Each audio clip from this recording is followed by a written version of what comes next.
बारिश नहीं बरसी, ये अमृत बरसा है। अरे वाह। इतने लंबे अंतराल के सूखे के बाद ये बागवानों के लिए एक खुशी का पल है। और बात आपने की, मुझे आप हैरान होने, मुझे दिल्ली जाके भी एक ही चीज़ की टेंशन थी कि मेरी एक दो लाइव छूट गई, क्योंकि ये मेरा बागवान मेरे से क्वेश्चन पूछ रहा था, मैसेजेस कर रहा था और मैं नहीं दे पा रहा था प्रोग्राम के। वहाँ नेट्स नहीं चल रहे थे, फ़ोन कम अलाउ था जी। तो आज का जो टाइम आ चुका है, न्यूट्रिशन डालने का उपयुक्त आ चुका है जी। क्योंकि भरपूर मात्रा में मॉइस्चर मिल गया है और सूखे में कोई भी फर्टिलाइजर नहीं डाले जाते। अभी इस वक्त जो लोग प्राइवेट खादें डालते हैं, NPK आप मिक्स खाद डाल सकते हैं अभी। और अगर कोई किसी ने सुपर पहले डाल दी तो पोटाश डालने का समय भी उपयुक्त है और नाइट्रोजन का भी आप साथ के साथ मिक्स करके दोनों को ब्रॉडकास्ट करके आप पूरे तौलिए में बिछा सकते हैं। उसके बाद बड़ी महत्वपूर्ण बात आती है जी के लास्ट टाइम स्कैब आई, तरह तरह की बीमारियां। अब वो जो उसके जो फंगस है ना जी, वो अब मल्टीप्लाई होगा क्योंकि अब ह्यूमिड कंडीशन मिलेगी उसको मल्टीप्लिकेशन। बिल्कुल सही बात है। अगर आपने स्कैब या फंगस को रोकना है तो आपको आज कदम उठाने पड़ेंगे। आपको दो चीजों का ध्यान रखना पड़ेगा मेरे बागवान भाइयों। एक, आपको स्प्रे सिल्वर टिप जब आपके बगीचों में आ चुका है या थोड़ा सा ज्यादा आ चुका है तो चलेगा। आपको सल्फर जी 600 ग्राम सिर्फ 50 रुपए का ड्रम बैठता है जी, सबसे सस्ता स्प्रे है जी। 600 ग्राम सल्फर आप फॉलियर स्प्रे में कीजिए, उसके आपके बहुत सारे बेनिफिट्स मिलेंगे। एक, आपको मिलेगा यूरोपियन रेड माइट को कंट्रोल करने में भी वो हेल्प करेगा जी। दूसरा, आपके जो पियर्स खराब हो चुके हैं, बहुत सालों से पियर खराब हो रही है और रसेट प्रॉब्लम आ रही है उसमें। बिल्कुल बिल्कुल। तो जो रसेट माइट है उसको भी सल्फर किल करेगा।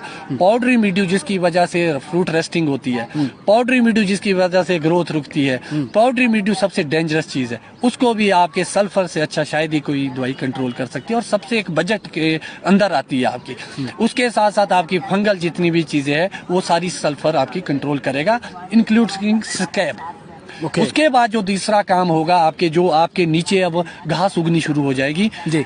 मेरे बागवान भाइयों, आपको एक काम करना है, 200 लीटर पानी में लगभग आपने 15 से 20 केजी तक यूरिया घोलना है और उसकी स्प्रे सॉइल में करनी है। उससे आपके क्या हो जाएगा, जो फंगस मल्टीप्लाई हो रही है, स्कैब के स्पोर्स हो रहे हैं, वो वहीं पर खत्म हो जाएगी और जो पत्तियां और घास, गंदा घास वगैरह वो भी गल जाएगा। और एक दूसरी वजह कि नाइट्रोजन आपको लिक्विड फॉर्म में पूरे बगीचे को मिल गई।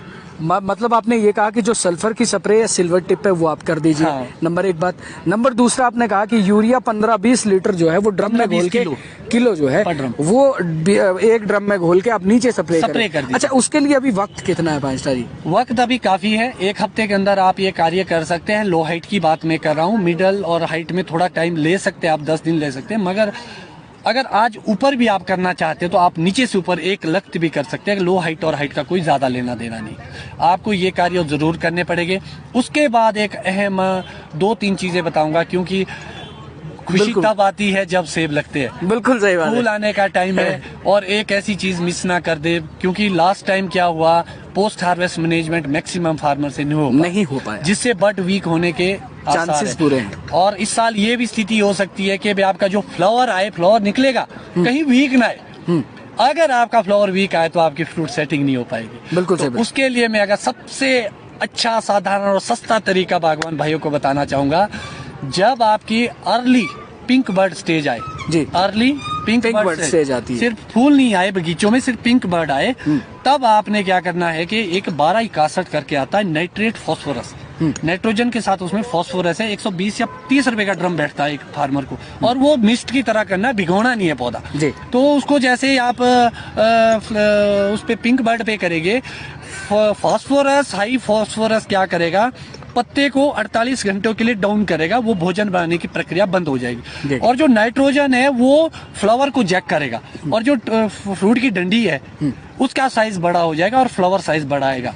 ये चीज हर फार्मर को करनी चाहिए, सबसे सस्ती और अच्छी। जहां आपके 3 ड्रम पड़ते हैं वहां 1 ड्रम में हो जाता है और 120-30 रुपए का ड्रम बैठता है जी। उसके बाद जो एक बड़ी महत्वपूर्ण स्प्रे आती है वो आती है पिंक बर्ड की, जिसको हम जिंक बोरोन करके भी डालते हैं हमारा बागवान जी। तो अगर आपने नाइट्रोजन पहले ही डाल दी 1261 में, आपको यूरिया डालने की जरूरत नहीं है।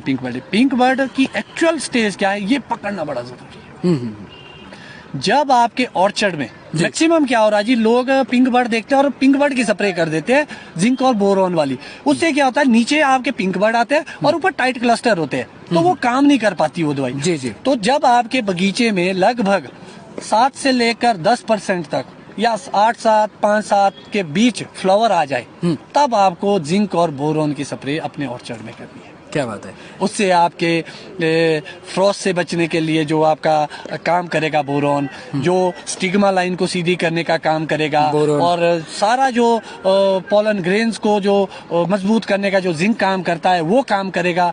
तो ये बहुत ही महत्वपूर्ण पार्ट रहेगा। मैं ये उम्मीद करता हूँ बागवान भाइयों, जो ये महत्वपूर्ण पार्ट है इसको आप मिस ना करें। बाकी काम छोड़ के आप बगीचों में रहे, क्योंकि ये स्टेजें पकड़ना बड़ा जरूरी है। कहीं बाद में आप हाथ मलते ना रह जाए कि इस साल भी सेब ना लगे। सेब आपके तो नहीं लगे, उससे आपके परिवार की आर्थिकी बिगड़ी, मगर मेरे प्रदेश की भी बिगड़ी, मेरे देश की भी बिगड़ी। डिम्पल पांडे जी, आपने बहुत अच्छी बात कह दी। बागवानों को आपने ये कहा कि जाकर अब बगीचा संभालना है, कहीं ना कहीं जरूरी भी है, क्योंकि इस बार वेदर कंडीशन भी वैसी नहीं थी। हम